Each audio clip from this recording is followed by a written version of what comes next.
The Panthers host the one-win Saints on Sunday inside Bank of America Stadium. Can they put together yet another dominant performance? I'll give you my 3 keys to victory right here on Locked On Panthers.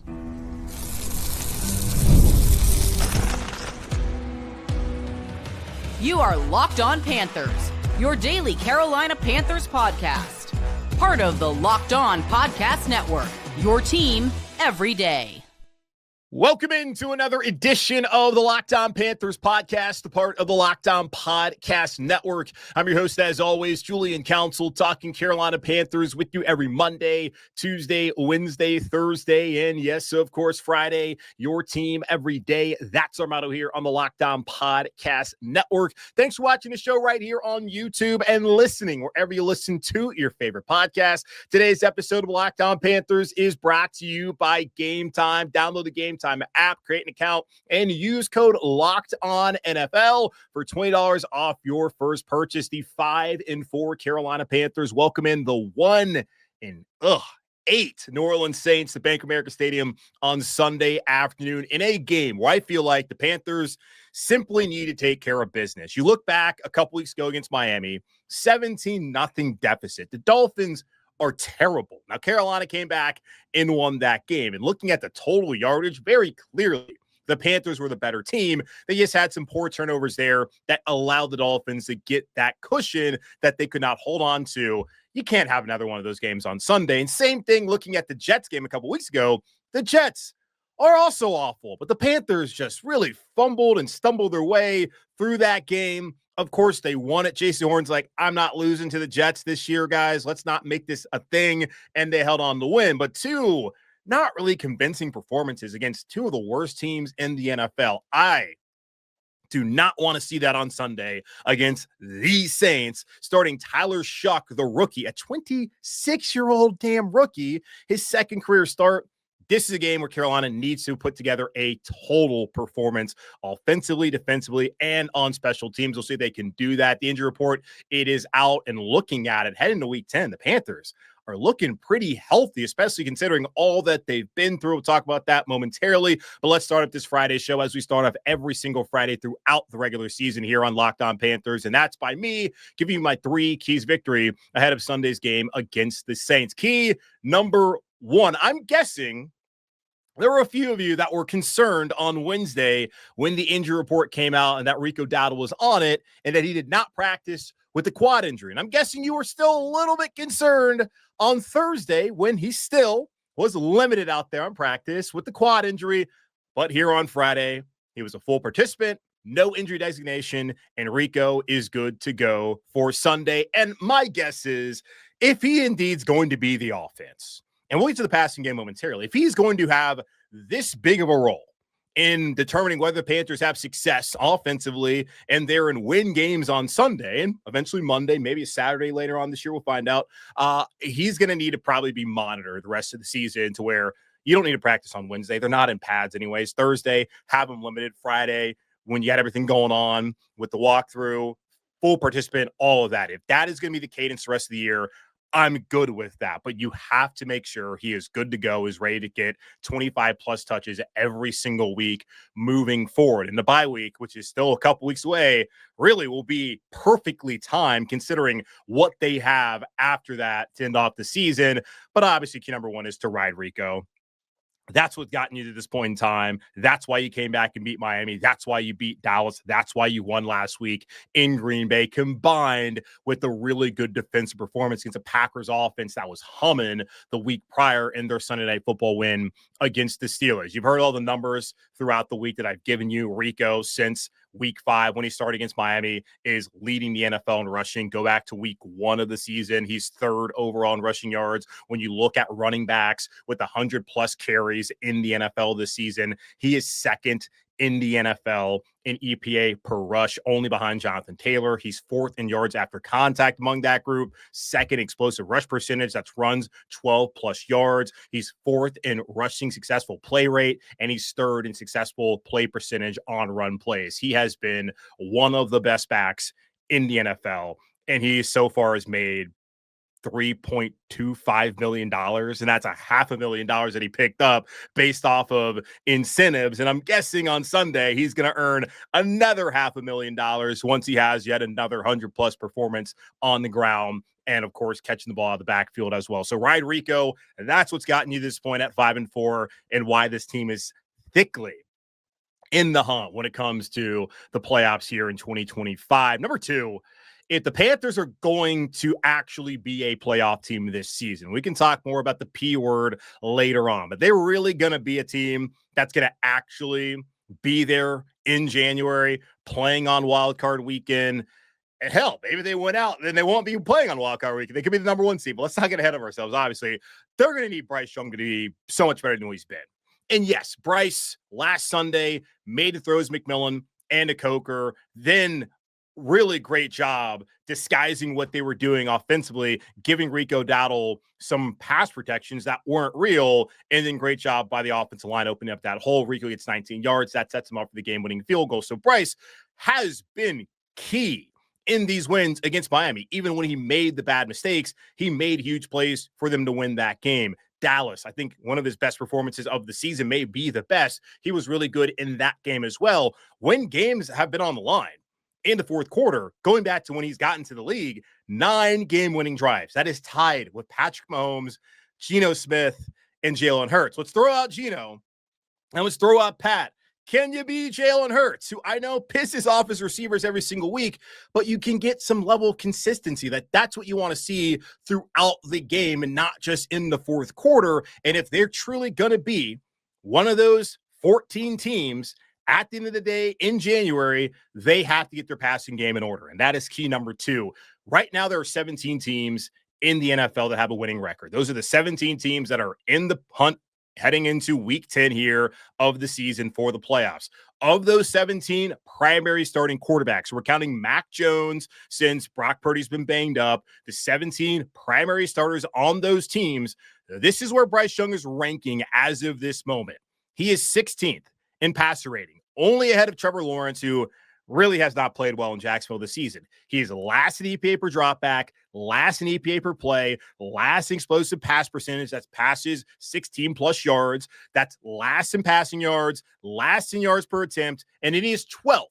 I was trying to find what's even maybe a middle-of-the-road successful category. He is 12th in successful play percentage on offense. So he has been quite possibly the worst of the starting quarterbacks of these 17 winning teams right now in the NFL that are in play for a playoff spot this season.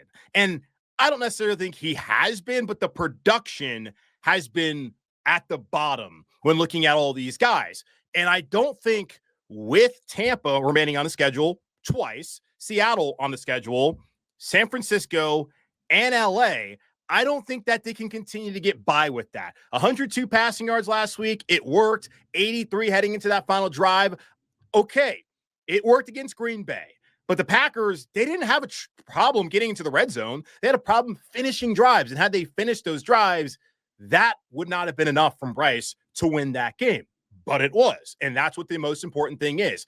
But we have to understand that moving forward, they have to get so much more out of him and out of the passing game overall. And you look at the Saints, this is a chance to start building some positive momentum heading into the final 9 games of the season, or the final 8 games of the season, rather. The Saints are allowing opponents to have the 4th highest passer rating in the NFL so far this season. They're 27th in defensive total pass EPA. They're 24th in defensive pass success rate. This is not a good secondary and passing defense. And you look at the receivers, the last 2 weeks, Xavier Legette and Jalen Coker have 7 receptions for 78 yards.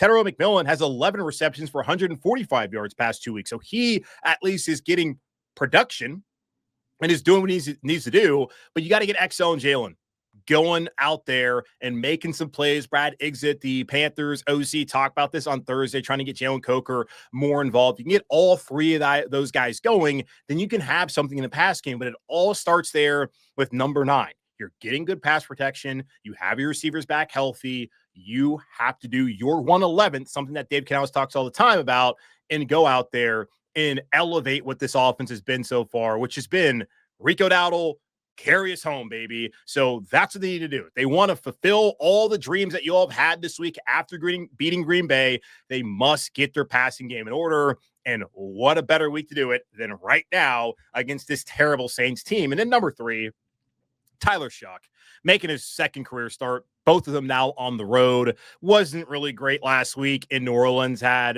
15 to 24 passing, 176 yards, a touchdown, and an interception. He's a rookie, a 26-year-old rookie, mind you, and a guy who, I mean, he had all the injuries in college. I get it, but come on. We really buying Tyler Shough as a starting quarterback in the NFL, like a high-level kind of player?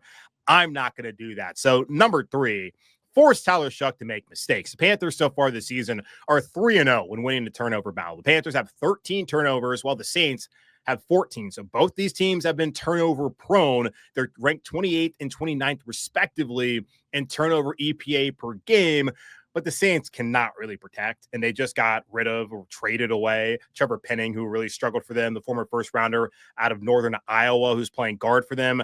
They're last in ESPN's pass block win rate. Now, the Panthers, they have not been great getting after the passer. They're 28th in ESPN's pass rush win rate. The Saints have faced the 7th lowest percent of blitzes per drop back in the NFL this season. So people are getting home with 4 and not needing to send a lot of blitzes. The Rams only blitzed 8% of the times last week. Now, it was 25 dropbacks. So it wasn't like they had a ton of opportunities to go out there and to blitz them, which was by far the lowest from LA this season. So maybe the Panthers, who are right now 19th in the NFL in blitz percentage, according to True Media, maybe they just sit back and play coverage and try to wait for Tyler Shough to make a mistake and get some takeaways like they did last week with Jordan Love's poor interception. Then the fumble that they got there, that was a play made by Roseboom.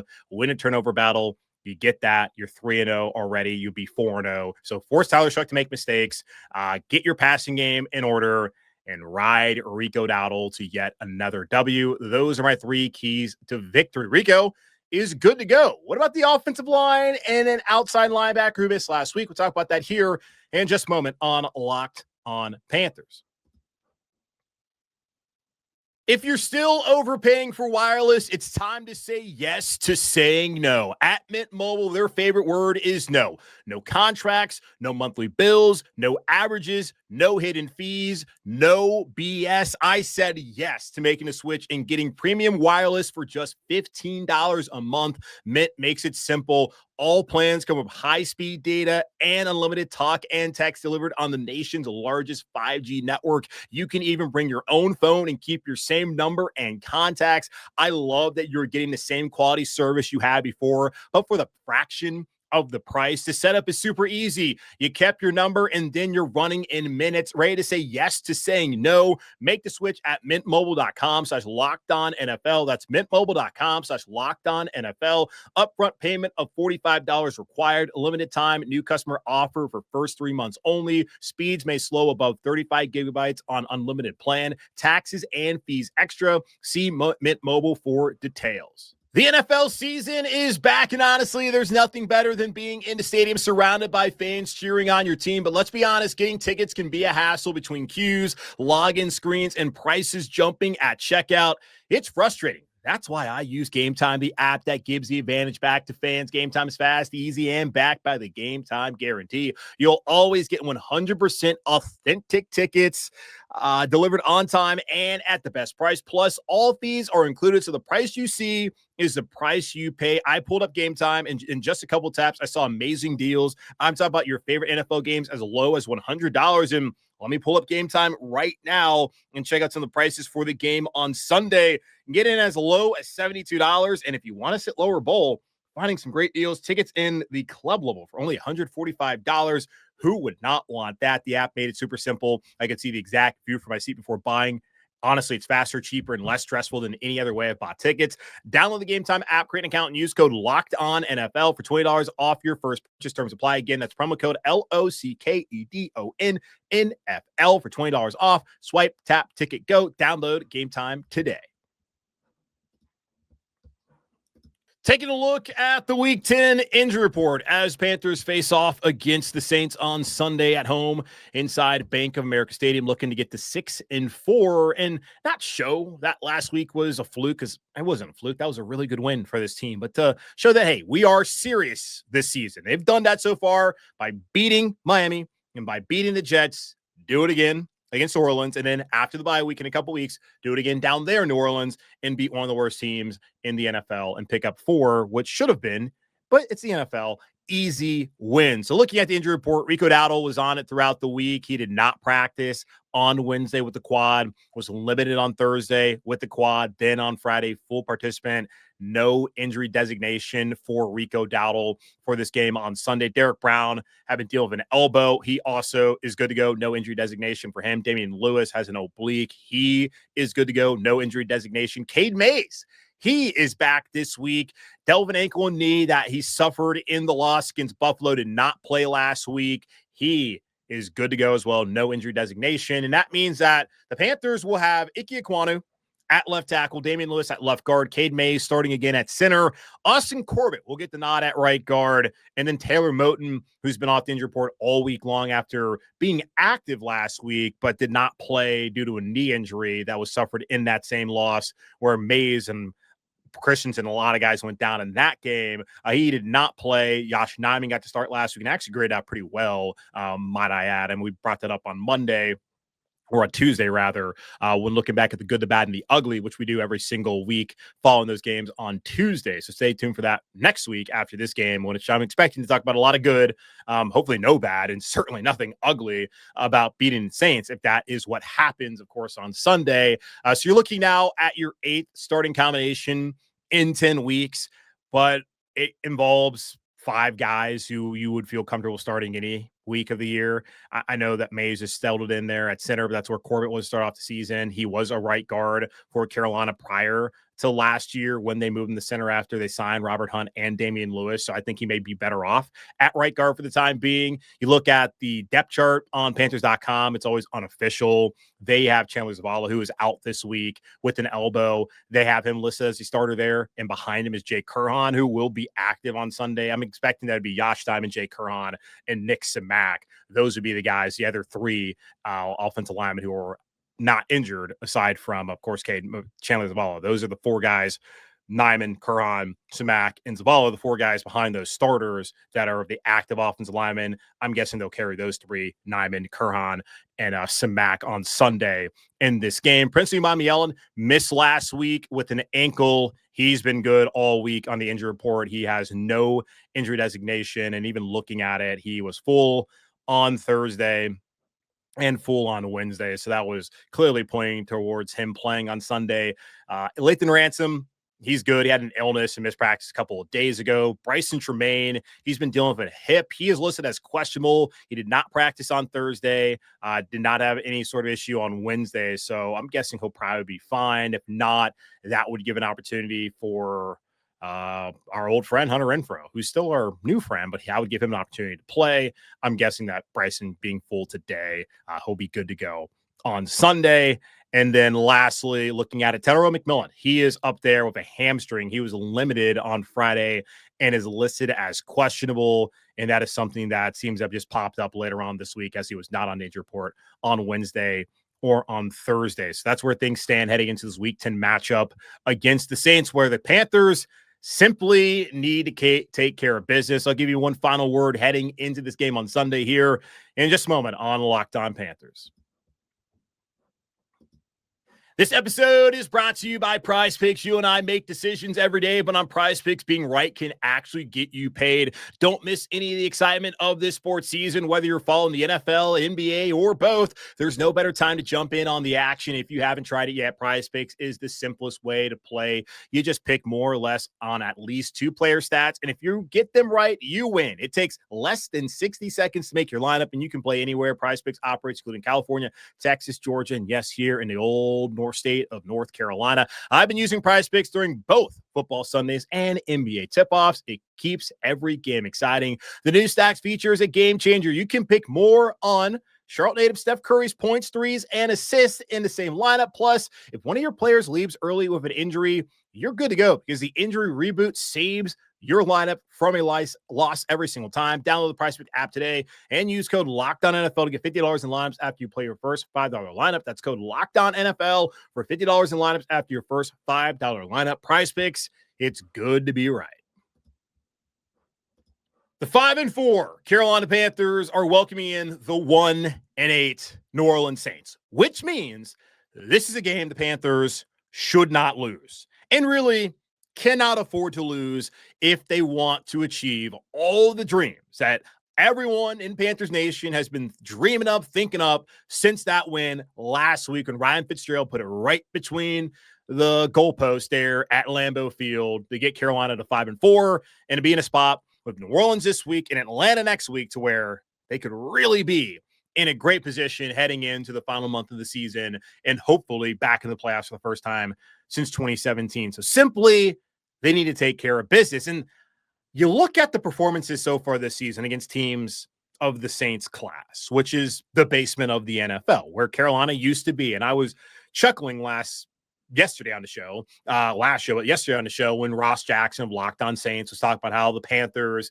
are somebody the Saints need to look at as you looked at Carolina a couple years ago, 2-15, first 2-15 team in the history of the NFL. Last year, take a step forward to get to 5-12. This year, they've already won 5 games. And certainly, if they get to at least 8, you feel good about where they are heading into next year as well. And there's still some questions on the roster and what needs to be done after the season, but those are February conversations. We are focused in on the Saints and the final 7 games after that and what can still be achieved here in 2025. But you cannot put yourself in another position like you did against Miami, who is awful. Like Mike McDaniel's getting fired. Tua Tagovailoa is also basically getting fired after this season. It's going to be a brand new coach and quarterback and GM down there in Miami after this season, and you were down 17-0 against that team.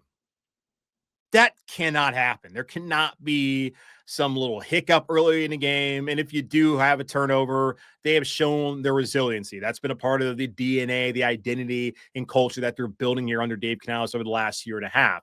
But that's unacceptable to ever be in a spot against a team of Miami's position and a team of where New Orleans is at so far this season. And then you even look at the Jets game. They did not play a good football game offensively. Defensively, they were great. Now, the Jets are completely inept. They were trying to bench Justin Fields after that game. The Tyrod Taylor is injured. I don't know what the situation is right now in New York, but that's a bad football team. And you hung with them or really let them hang with you until the fourth quarter for whatever reason. Like, that's not what needs to play out on Sunday. It is time for this team, for the first time all year, to put together a complete performance. And you could say to me, was last week not a complete performance? No, there's a turnover there. Passing game wasn't really great. I know the win and all that, but no, I wouldn't say that was. And even the 30-0 win against Atlanta, if we're really being honest with ourselves, special teams, they won that in a major way that game. Defensively, they shut them out. So obviously they played well defensively. Michael Penix Jr. was awful in that game, in large part because of what Carolina was able to do. But the offense was not good, guys. They did enough to win that game. And hell, they didn't need to score at all because the defense had the pick 6, but the offense was bad in that game. So even when you win 30-0, there were still things to nitpick. And we certainly have picked at them over the last couple of weeks when looking back at that game, and then didn't want to spend too much time on it in the moment, but looking back at how they performing at some of these lower teams, like that's another one of those games where, man, you really should have poured on more offensively. So I want to see this against a Saints team that is bad. I want to see Carolina go out there and have a complete performance for the first time all season long. You can disagree with me if you think Atlanta was, because I know it's hard to say that a 30-0 win wasn't that, but the offense really wasn't good. They were good enough on that day. But man, I just want to see them dominate another team, especially a team that's this bad, because they didn't do that against Jets, and they did not do that against the Dolphins either. And if they're able to take care of business, which I think they will, and it's not just this week, it's next week as well against Atlanta. If you're sitting at 7-4, there's no way anybody in the NFL cannot take you seriously as a legitimate playoff contender. You would still have another game against New Orleans. There would be 2 games there against NFC West opponents in the Rams and in the 49ers, and then 3 other games after that against Tampa twice and then Seattle. You would need to split those 3 games. And I'm guessing New Orleans probably going to be a win. So then you need 2 wins against either Tampa, both of them, one of them, Seattle, the Rams, or the Niners. That puts you in prime position. You win this game this week, you win next week. That's basically 8-4. 8-4, you need 2 wins out of the final 5 games to be a playoff team. I can't believe that we're sitting here realistically looking at it and saying, man, this is a team that is firmly in position to take it. But be big boys and go win the game on Sunday. And then in Atlanta, I don't know what Falcons team's going to show up. I'm never going to guarantee anything when it comes to playing down there in that building where it's going to be largely empty, of course, but still, it's a house of horrors, whether it's been the Georgia Dome, Mercedes-Benz Stadium. I don't know what's going to happen in that game next week. But you won 30-0, and you should feel pretty good about your ability not to do that again, but to win that game next Sunday down there in Atlanta. So here they are. And even if somehow they lose after beating the Saints, and if they beat the Falcons, if they lose back-to-back games against San Francisco on Monday night, and then, I mean, can you imagine that? You're facing off against San Francisco on Monday night. I forget, is that before or is it after the game against the Rams? I think it's, let's see. Let me look at this real quick because I know one of you are yelling at me, Yeah, it's before. Imagine being 7-4, y'all. 7-4 going on Monday Night Football against San Francisco. Can you imagine that? Like, I want to see this for this organization and for everybody who's a fan of this team. Like, I want that to be the scenario. It all starts on Sunday. It's a week-to-week league, so certainly they could go out there, lay an egg, or they could win big, and then they got to start all over again against Atlanta and all that. I totally understand that. That's something that I bring up all the time on this show. Can never get too high, can never get too low. Man, that win against Green Bay really opened up a lot of possibilities. And just looking at 2 games remaining with New Orleans and a game against Atlanta, a team you already blew out, you got to feel really good about where this team is at and their ability after beating Green Bay to where they could beat any of the teams remaining on their schedule, and they could finally knock down that door and get back to the playoffs, get back to January football, like real, not the first weekend of January, but like the second weekend of January football for the first time since 2017. So we'll say they can do it, but a big, big opportunity on Sunday. Just simply take care of business. Do not play with your food, quoting Julian Edelman yet again, and go out there and get a convincing win and let everybody in the NFL know this is 6-4 football team that's got everything ahead of them, and they should be looked at as a legitimate contender for a wild card and maybe even the division here in the NFC this season. That's going to wrap up this edition of the Locked On Panthers podcast, part of Locked On Podcast Network, hosted by yours truly, Julian Council. Again, y'all subscribe, follow the show free over on YouTube or wherever you listen to your favorite podcast. And be sure to follow me, Julian Council, over on Twitter and Blue Sky at Julian Council, where on Wednesday next week, I'm answering your weekly Wednesday mailbag questions. What you got to do after the game on Sunday, where I'll be live inside Bank of America Stadium, go ahead, hit me up in my DMs at Julian Council and send me on whatever questions you have for next week's show on Wednesday for the weekly Wednesday mailbag. In the meantime, be safe, be happy, be whole. As always, keep pounding. And I'll talk to y'all Sunday live inside Bank of America Stadium, where we better be talking about a dominant win against the New Orleans Saints.